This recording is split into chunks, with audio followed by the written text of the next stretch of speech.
झाकली मूठ 1.25 लाखाची ही म्हण आपल्यापैकी प्रत्येकानेच ऐकली असेल. पण या म्हणीचा नेमका अर्थ काय? ही म्हण प्रचलित होण्याचं नक्की काय कारण होतं? हा प्रश्न कित्येकांना पडला असेल. ही म्हण प्रचलित होण्यामागे एक दंतकथा सांगितली जाते. एका गावामध्ये एक पुरातन मंदिर होतं.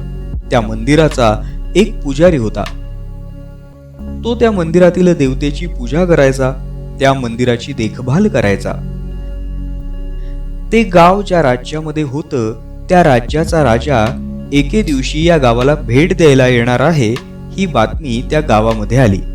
गावातील ज्या ठिकाणांना तो भेट देणार होता त्यामध्ये या मंदिराचा देखील समावेश होता. आता एवढा मोठा श्रीमंत राजा आपल्या मंदिराला भेट देणार, त्यावेळेला त्याच्या समोर हे जीर्ण जुनं झालेलं मंदिर दिसलं तर त्याला काय वाटेल?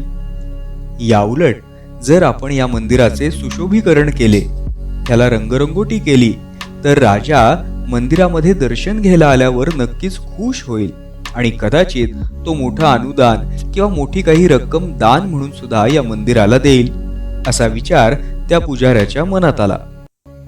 त्यानं जवळपास 8-10 हजाराचं कर्ज काढलं. त्या मंदिराचं त्याने सुशोभीकरण केलं. त्या मंदिराची रंगरंगोटी केली. ते मंदिर आता खूपच आकर्षक दिसू लागलं. ठरल्याप्रमाणे ठरल्या दिवशी राजा भेट देण्यासाठी त्या गावामध्ये आला. एक ठिकाणाला भेटी देत देत तो मंदिरापाशी आला. सुशोभित केलेलं ते मंदिर पाहून राजाला आनंद वाटला.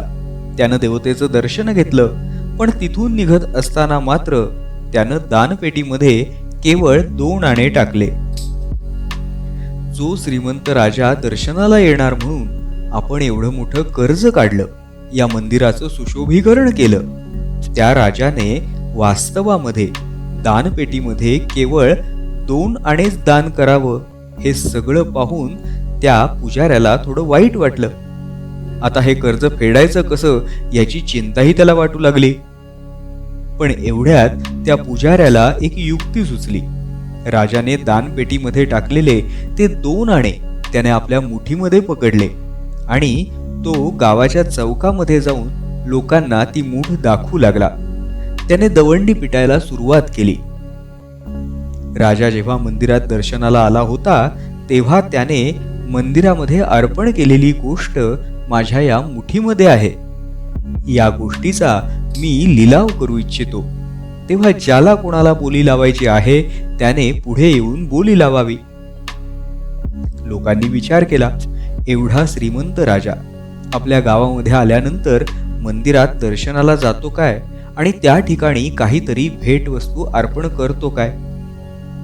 आता एवढ्या मोठ्या श्रीमंत राजाने भेटवस्तू अर्पण केलेली आहे, ती थोडी साधीसुधी असणार आहे.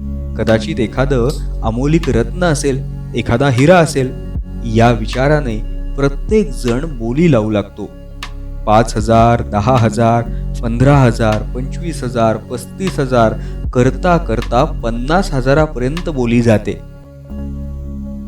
त्या गावातल्या अन्य ठिकाणांना भेटी देत असताना त्या राजासोबत असलेल्या प्रधानाच्या कानावर ही गोष्ट जाते.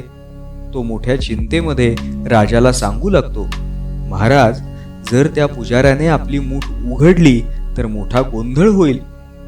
आपण एवढे मोठे श्रीमंत राजे असून सुद्धा केवळ आणि केवळ 2 आणेच आपण त्या मंदिराला अर्पण केले हे जर लोकांना कळलं तर लोक काय म्हणतील? आपली सारी प्रतिष्ठा धुळीला मिळेल. होणारा संभाव्य परिणाम राजाच्याही लक्षात आला आणि तो प्रधानांना म्हणाला, प्रधानजी, तात्काळ धावत जा आणि त्या पुजाऱ्याला सांगा 1.25 लाख देतो, पण ही मूठ मात्र उघडू नकोस. आणि अशा रीतीने झाकली मूठ 1.25 लाखाची ही म्हण प्रचलित झाली.